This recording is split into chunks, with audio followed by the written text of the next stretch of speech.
ذہنوں کے اندر مائنڈ میں انسان کے سوال پیدا ہوتا ہے کہ جی قیامت کا دن اللہ رب العالمین قرآن مجید میں فرماتا ہے کہ کوئی کسی کے کام نہیں آئے گا، تو کیا ان ولیوں کی دوستی ہمیں وہاں کام آئے گی؟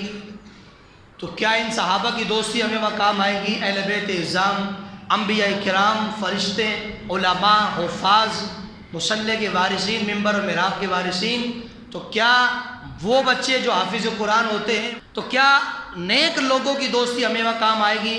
اولیاء کرام کی؟ آؤ اللہ کا قرآن اللہ رب العالمین ارشاد فرماتا ہے الاخلاء یومئذ بعضهم لبعض عدو، فرمایا ایک دن قرآن پڑھ کر آدھی آیت پڑھ کے لوگوں کو بتا کر ولیوں سے دور کرنا، ولیوں سے دور کر دینا، مزاروں سے دور کرنا، لوگوں کو ولیوں کا دشمن بنانا، یہ ایمان والوں کا کام نہیں۔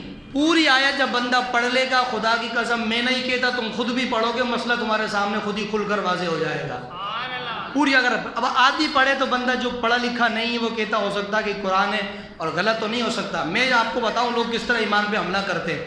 قرآن مجید کی آیت کریمہ پڑھی، بھائی تم لوگ کہتے ہو کہ جی قیامت میں میرے پیر میری شفاعت کروائیں گے، میرے حضور مجھے بخشوائیں گے، صحابہ کرام ہمیں بخشوائیں گے، اولیاء کرام حضور کے اہل بیت، حضور کے بچے، حضور کے شہزادے ہماری شفاعت کریں گے، حسن و حسین ہمیں بخشوائیں گے، سیدہ زہرا مولائے کائنات علی المرتضیٰ۔ تو اللہ تو قرآن میں منع کرتا ہے، بھئی کیسے منع کرتا ہے؟ اب وہ آیت پڑھتے ہیں الاخلاء یومئذ بعضهم لبعض عدو، اللہ فرماتا ہے ایک دن ایسا آنے والا ہے کہ جب ایک بندہ دوسرے کا دشمن ہوگا، کوئی کسی کے کام نہیں آئے گا۔ باپ بیٹے کا دشمن، بیٹا باپ کا دشمن، ماں بیٹی ماں کی دشمن، ماں بیٹی کی دشمن، اپنے اپنے کا دشمن، کوئی کسی کے کام نہیں آئے گا۔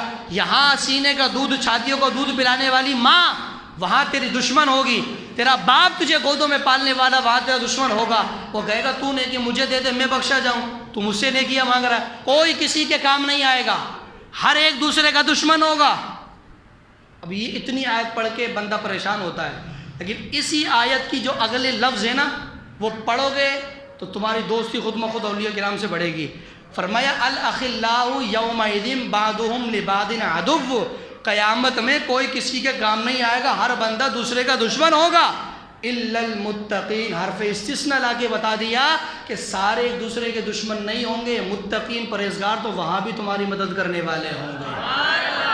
الا المتقین، سارے نہیں ہیں، دشمن تو ہوں گے، لیکن فرمایا اللہ کے کچھ پیارے ایسے جو وہاں تمہاری شفاعت کریں گے، علماء۔